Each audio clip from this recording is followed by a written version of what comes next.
오늘 설교 말씀은 요한복음 4장 27절부터 38절까지의 말씀입니다. 제가 읽도록 하겠습니다. 이때 제자들이 돌아와서 예수께서 여자와 말씀하시는 것을 이상히 여겼으나 무엇을 구하시나이까 어찌하여 그와 말씀하시니이까 묻는 자가 없더라. 여자가 물동이를 버려두고 동네로 들어가서 사람들에게 이르되 내가 행한 모든 일을 내게 말한 사람을 와서 보라. 이는 그리스도가 아니냐 하니 그들이 동네에서 나와 예수께로 오더라. 그 사이에 제자들이 청하여 랍비여 잡수소서. 이르시되 내게는 너희가 알지 못하는 먹을 양식이 있느니라. 제자들이 서로 말하되 누가 잡수실 것을 갖다 드렸는가 하니 예수께서 이르시되 나의 양식은 나를 보내신 이의 뜻을 행하며 그의 일을 온전히 이루는 이것이니라. 너희는 넉 달이 지나야 추수할 때가 이르겠다 하지 아니하느냐? 그러나 나는 너희에게 이르노니 너희 눈을 들어 밭을 보라. 희어져 추수하게 되었도다. 거두는 자가 이미 삭도 받고 영생에 이르는 열매를 모으나니 이는 뿌리는 자와 거두는 자가 함께 즐거워하게 하려 함이라. 그런즉 한 사람이 심고 다른 사람이 거둔다 하는 말이 옳도다. 내가 너희로 노력하지 아니한 것을 거두러 보내었노니 다른 사람들은 노력하였고 너희는 그들이 노력한 것에 참여하였느니라. 아멘. 오늘의 설교 제목은요, 눈을 들어 밭을 보라입니다. 예수님은 우물 곁에서 사마리아 여인과 대화하셨습니다. 그리고 예수님의 말씀을 통해 그가 메시아라는 사실을 알게 된 사마리아 여인은 벅차오르는 감격을 억누를 수가 없어서 즉시 마을로 달려갔고 힘차게 복음을 전했습니다. 그 결과 많은 사마리아인들이 예수님을 믿게 되었으며 구원의 진리를 깨닫게 되었습니다. 한편 사마리아 여인이 동네 사람들에게 전도하기 위해 떠난 사이 먹을 양식을 구하러 동네에 들어갔던 제자들이 돌아왔습니다. 그들이 예수님께 잡수시기를 청하였을 때 예수님은 잠시 그들에게 참된 양식에 대해 가르치십니다. 예수님은 제자들이 알지 못하는 먹을 양식이 있다고 말씀하십니다. 예수님만이 알고 계셨던 양식은 무엇이었을까요? 그것은 바로 이 땅에 예수님을 보내셨던 하나님의 뜻을 행하며 하나님의 일을 온전히 이루는 것이었습니다. 그러면 하나님의 뜻을 행하는 것이 왜 양식이 될까요? 하나님의 뜻을 행하면 하나님께서 알아서 저절로 배부르게 해주신다는 것입니까? 그런 게 아닙니다. 우리는 먹을 것이 없으면 살 수 없습니다. 양식은 생명을 보존하기 위해 반드시 필요한 것입니다. 이처럼 하나님의 말씀을 행하는 일이 우리의 생명을 보존하기 위해 먹어야만 하는 양식처럼 반드시 필요하다는 것을 뜻합니다. 그러면 예수님께서 가지고 계셨던 양식을 어떻게 해야 얻을 수 있습니까? 추수의 양식이 생깁니다. 예수께서 자기에게 나아오고 있는 사람들을 보시며 추수하게 되었도다 라고 말씀하십니다. 추수는 곧 전도입니다. 따라서 하나님이 원하시는 참된 양식을 갖기 위해서는요, 전도에 힘써야 한다는 것입니다.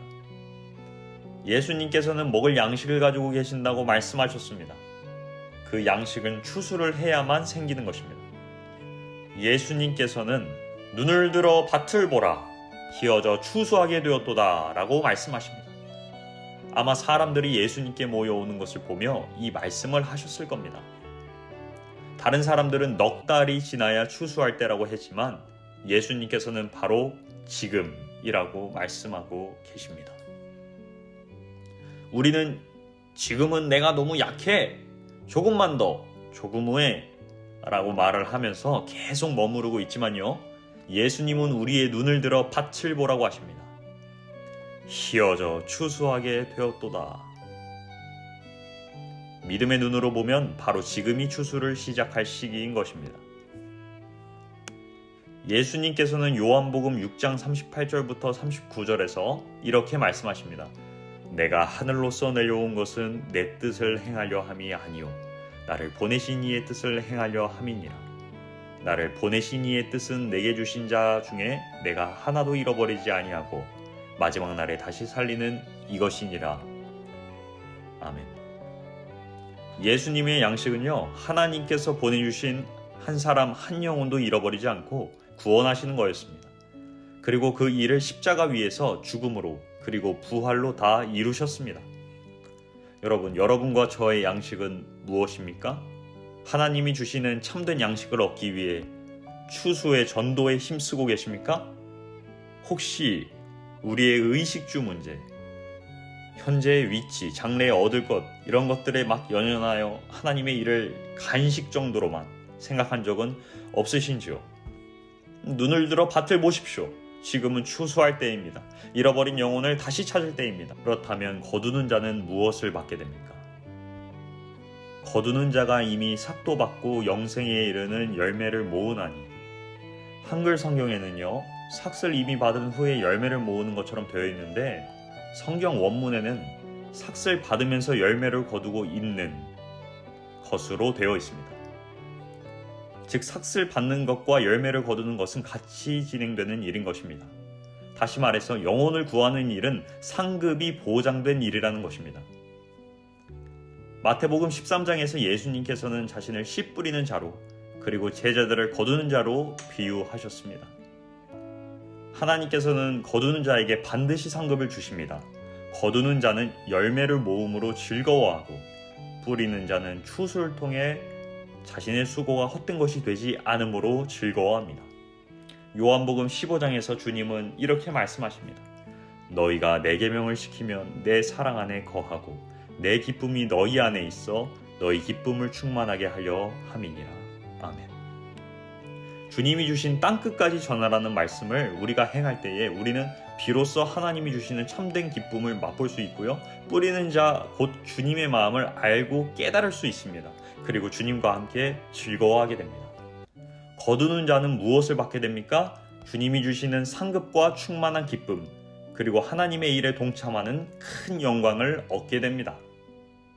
거두는 자의 수고를 칭찬하시면서 동시에 주님은 그들에게 심각한 도전을 주십니다. 내가 너희로 노력치 아니한 것을 거두러 보내었노니. 무슨 말씀입니까?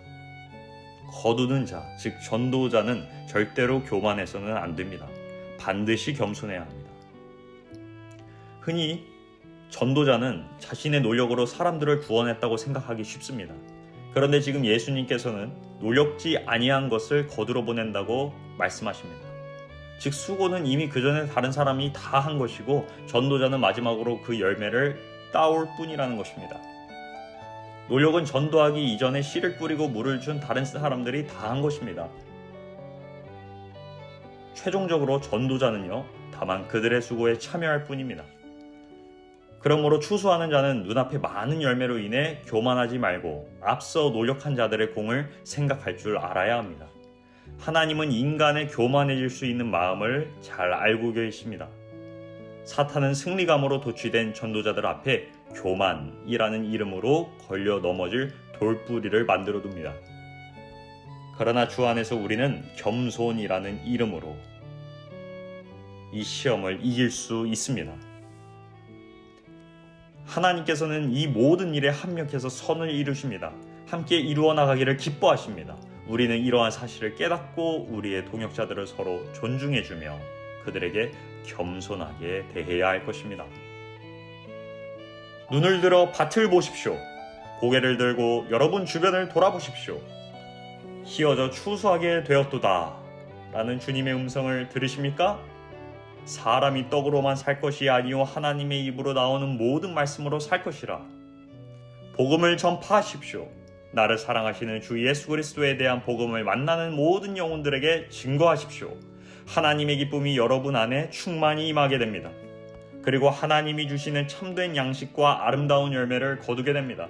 언제나 교만하지 말고 겸손히 행하며 오직 하나님께만 영광을 돌리십시오. 저와 여러분 모두가 영원토록 하나님의 사랑을 받으며 거두는 자의 복을 받기를 기도드립니다. 아멘.